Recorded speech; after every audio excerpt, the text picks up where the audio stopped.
میں کوئی یہ تھوڑی کہتا ہوں کہ وہ طلقاء مسلمان ہی نہیں تھے، مومن ہی نہیں تھے. بھائی ہمارا کیا کام ہے ہم کسی کے ایمان اور کفر کا فیصلہ کریں؟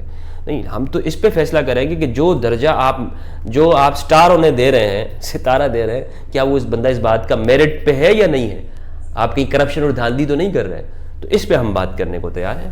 ایک حوالہ بھی میں آپ کو دیتا ہوں کہ جب امام حسن رضی اللہ تعالیٰ عنہ کی شہادت ہو جاتی ہے تو امام حسن کی شہادت کے بعد اس پر جب معاویہ کو یہ بات پتہ چلتی ہے تو معاویہ کیا کرتے ہیں؟ اس پہ خوشی کا اظہار کرتے ہیں کہ اب دیکھیں نا کہ صحابی کی کسی کی موت کے اوپر، عام بندے کی موت کے اوپر انتقال پر خوشی کا اظہار نہیں کرنا چاہیے، اور یہ امام حسن علیہ السلام کی موت پر خوشی کا اظہار کرنا ہے. بس صرف ایک چھوٹی سی بات میں آپ کو بتا رہا ہوں.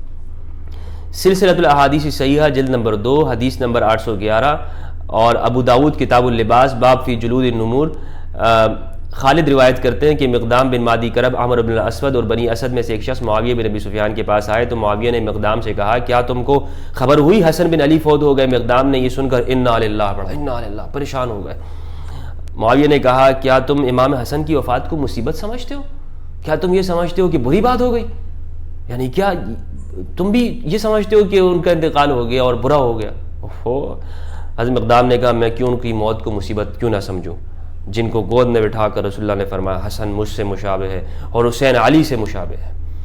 ایک شخص اٹھا اور اس نے کہا حسن تو آگ کا انگارہ تھا جو خدا نے بجھا دیا، لعنت ہے اس آدمی کے اوپر. اور حیرت ہے، معاویہ بیٹھے ہوئے ہیں اور یہ سی باتیں سن رہے ہیں. مقدام نے کہا معاویہ آج میں یہاں سے تیرا دل جلائے اور جلی کٹی سنائے بغیر نہ جاؤں گا. پھر کہا معاویہ اگر میں سچ کہوں تو میری تصدیق کرنا ورنہ کہہ دینا کہ جھوٹ کہہ رہا ہوں.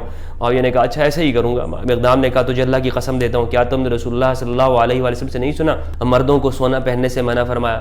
معاویہ نے کہا ہاں سنا ہے. مقدام نے کہا تجھے اللہ کی قسم دیتا ہوں رسول اللہ صلی اللہ علیہ وآلہ وسلم نے مردوں کو ریشم پہننے سے منع نہیں فرمایا؟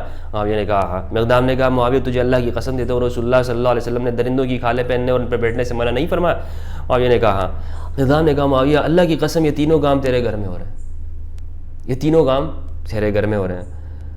مقدام میں پہلے ہی جانتا تھا کہ کوئی تجھ سے نہیں جیت سکتا. معاویہ نے کہا میں پہلے ہی جانتا تھا کہ کوئی تجھ سے نہیں جیت سکتا تھا. یہ ابو داؤد کی شرح ہے جو ہماری صحیح ستہ کے اندر ہے. اس پر مولانا خلیل احمد سہارنپوری جنہوں نے المحند المفند لکھی ہے انہی نے اس کی ایک شرح لکھی ہے بذل المجہود کے نام سے. اس میں لکھتے ہیں کہ یہ بات معاویہ کی رضا اور تقرب حاصل کرنے کے لیے اس نے کہی تھی جب مقدام نے اس شخص کی بات سنی جو اس نے رسول اللہ صلی اللہ علیہ وسلم کے نواسے کی شان میں گستاخی کرتے ہوئے معاویہ کی خاطرداری کے لیے کہی تھی. کس لیے کہی اس بندے نے یہ بات حضرت حسن کے خلاف؟ کہ معاویہ خوش ہو جائے، کیونکہ اسے پتہ تھا کہ اگر میں یہ بات کروں گا کہ معاویہ انعام دے گا اور خوش ہوں گے. تو آپ مجھے بتائیں کہ جو نواسہ رسول کی، اور یہ میں نہیں کہہ رہا، یہ دیوبندیوں کے بڑے اکابر نے اپنی کتاب کی شرح میں لکھا ہے بذل المجہود کے اندر یہ لکھا ہوا ہے. تو یہ صرف ایک بات ہے. جو لوگ دیوبندی اپنے آپ کو دیوبندیت کے تعصب میں اندھے ہوئے ہیں نا، تو یہ بات کافی ہے کہ جو بات میں کہہ رہا ہوں اسے مان لیں، کیونکہ وہ دیوبندیت کا بڑے اپنے آپ کو ان کے اندر تعصب ہے. تو یہ صرف ایک حوالہ ہے، باقی اس طرح کے سینکڑوں حوالے ہمارے پاس موجود ہیں کہ جس میں ہم یہ سمجھتے ہیں کہ حضرت معاویہ وہ سیاست کی وجہ سے انہوں نے شریعت کے بہت سے حدود سے تجاوز کر لیا، اور علماء اسلام نے، اہل سنت کے علماء نے، شیعہ کی نہیں، شیعہ کی کوئی بات ہی نہیں ہے. اور میں اپنی کسی بات کے اندر اہل تشیع کی کسی روایت کو نہیں لوں گا، اس لیے نہیں کہ میں انہیں سچا نہیں سمجھتا یا میں ان کو اچھا نہیں سمجھتا، بلکہ اس لیے کہ مناظرے کے اندر یا ڈیبیٹ کے اندر دلیل کے لیے ہمارے لیے وہی چیز ہوگی کہ جو دونوں جانب میں متفق ہے.